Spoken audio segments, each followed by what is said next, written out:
in the 2005, around there, I decided to do an instrumental record, and so it's called Fingerprints, and so I decided that I wanted to ask a lot of friends and heroes that then became friends if they'd join me on the album. So the track we're going to do now, I'm out of breath.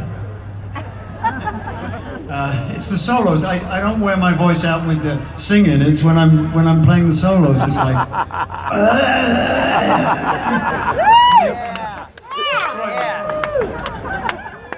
Anyway, where was I? Yes. So we're going to do this instrumental record. So the first place I went, I had been asked by Pearl Jam to sit in with them in 2004 for Rock the Vote, and.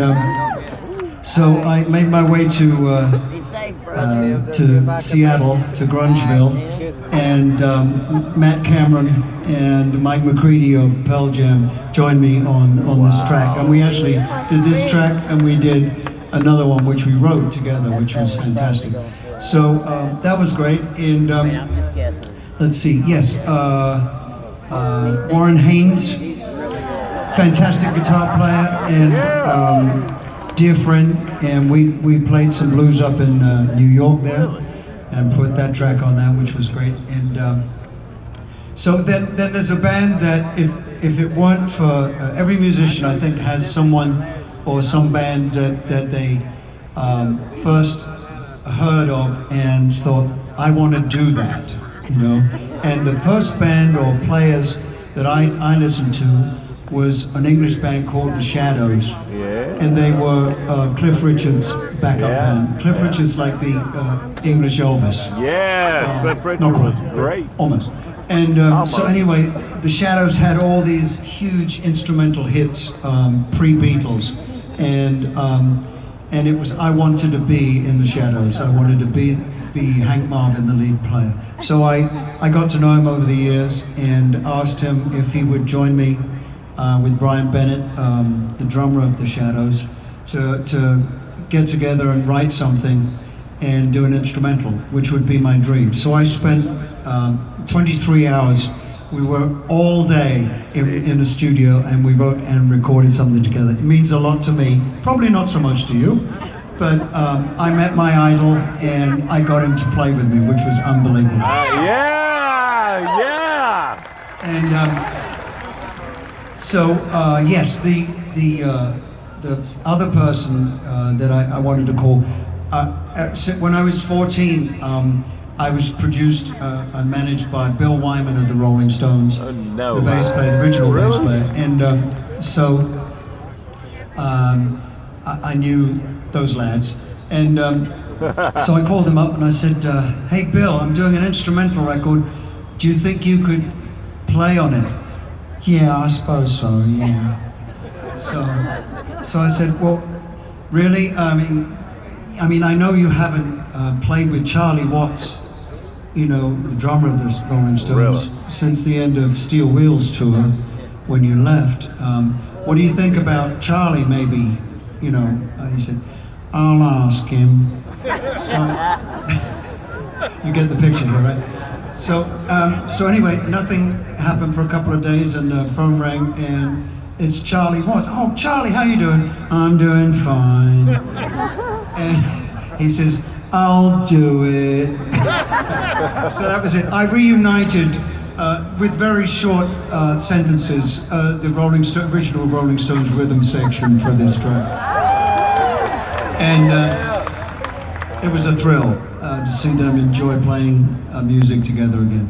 So this number I first heard in the mid-90s by Soundgarden, and it's a song that I feel is one of the all-time great songs, and wish I'd written it.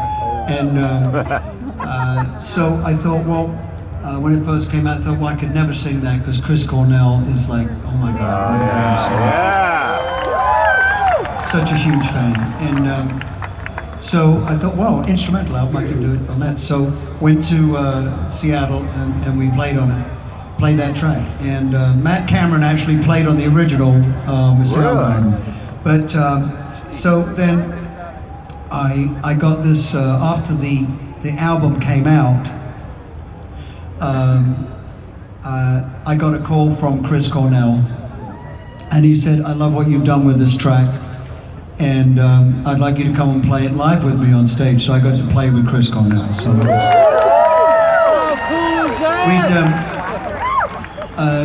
About the same time, the album had come out, and we were all very excited, and I did this. So that was okay. I got over it, and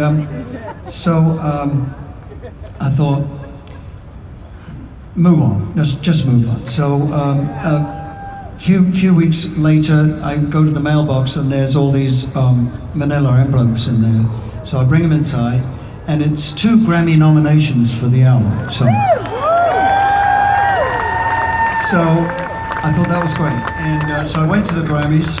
I didn't have anything prepared because I didn't think I would win. I've never had got a Grammy before, but they read my name out, and I won for Best Instrumental Album of the Year. One last thing, the only problem, they take the Grammy away from you after you've had your photos taken, and then they send it to you with your name engraved on it. So it's the National Academy of Arts and Sciences and National Academy. So Gordon Kennedy, who's my writing partner for many, many years, a Nashvilleian, you know him well, helped write Change the World for Eric Clapton, and we've been friends for ages. So he said, "Oh, can I come and see your Grammy?" I said, "Well, if you should." No, I can't say that. So he came by, and I showed it. I said, "It's over there. It's just to the right of the TV." When the commercials come on, I gloat. So he said, "Oh my God, no!"